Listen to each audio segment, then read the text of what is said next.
que la Constitución establece que la inversión extranjera, el capital transnacional, tiene los mismos derechos que un peruano. Y eso es algo que no existe en ninguna parte del mundo. Todos los países promueven sus propias empresas.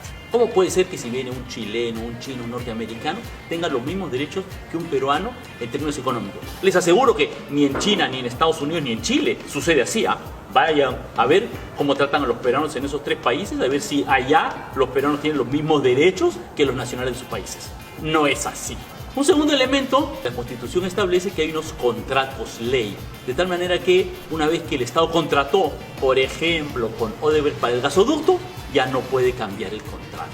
Ni aunque el Congreso ni el Poder Judicial lo diga, ni aunque haya habido corrupción de por medio. ¿Qué es esto? Un tercer elemento que me parece negativo de la Constitución de 1993, el sistema de crédito. La moneda y el crédito en el Perú es dirigida por el Banco Central de Reserva y muchos otros bancos centrales de reserva, como el de Estados Unidos, la Reserva Federal, manejan el crédito para promover su economía, para promover el empleo, para que haya más desarrollo tecnológico y para que su sistema financiero sea sólido.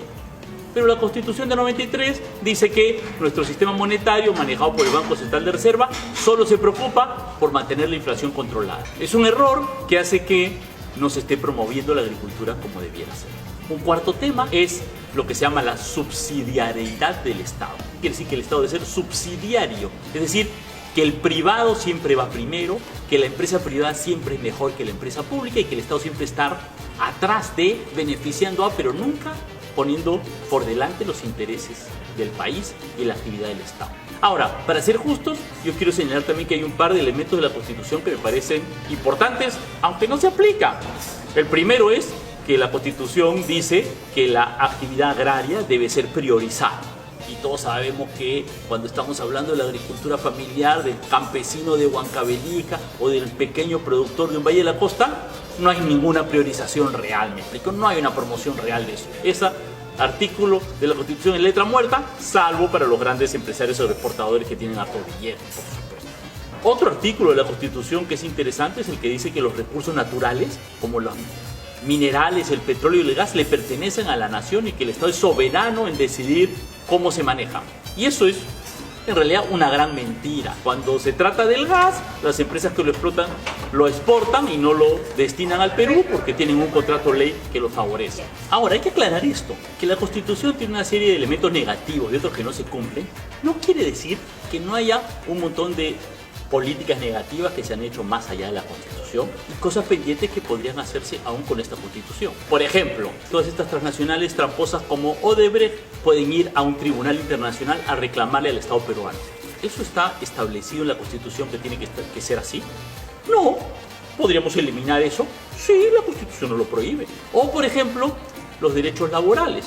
Hoy en el Perú se privilegian los contratos temporales, la sindicalización es casi imposible, se despide a la gente como si nada. ¿Eso podría modificarse dentro de este marco constitucional? Sí, claro que podría modificarse. ¿Debería protegerse más a los trabajadores para impedir que estos accidentes espantosos? Sí, debería. ¿Se puede? Sí. Algunas de las urgencias de la economía peruana no requieren un cambio constitucional. Por ejemplo, primera urgencia, aumentar la inversión pública para reactivar la economía, que haya mucho más construcción, más empleo, facilitar el desarrollo de los negocios en el Perú con mejores carreteras e infraestructura. ¿Para eso se necesita un cambio constitucional? No, solo hace falta una nueva política económica. Eliminar las exoneraciones tributarias y cobrar impuestos a las grandes riquezas y a los grandes grupos monopólicos. ¿Eso requiere un cambio constitucional? No. O tener una buena ley antimonopolio de tal manera que no pueda hacer que el que domina todas las boticas o que domina todo el mercado de aceites o de leche nos cobre lo que quiere. ¿Se puede hacer? Sí. ¿La Constitución lo impide? No. Tener una política económica que promueva la agricultura y las pequeñas empresas, la industria y los servicios con crédito favorable para los pequeños y medianos empresarios, con mejores redes de comercialización, con una propuesta de innovación tecnológica y desarrollo tecnológico más potente. ¿Se puede hacer con esta Constitución? Sí se puede. La pregunta es, otras constituciones del mundo y otros cambios constitucionales en el mundo, ¿qué han significado en el tema económico? Lo cierto es que muchas de las constituciones de los países más desarrollados no tienen mayor detalle en el tema económico. Y eso permite que un gobierno de derecha aplique determinadas políticas, un gobierno de izquierda aplique otras políticas, hay un cierto recambio dentro del gobierno, un cambio en las orientaciones.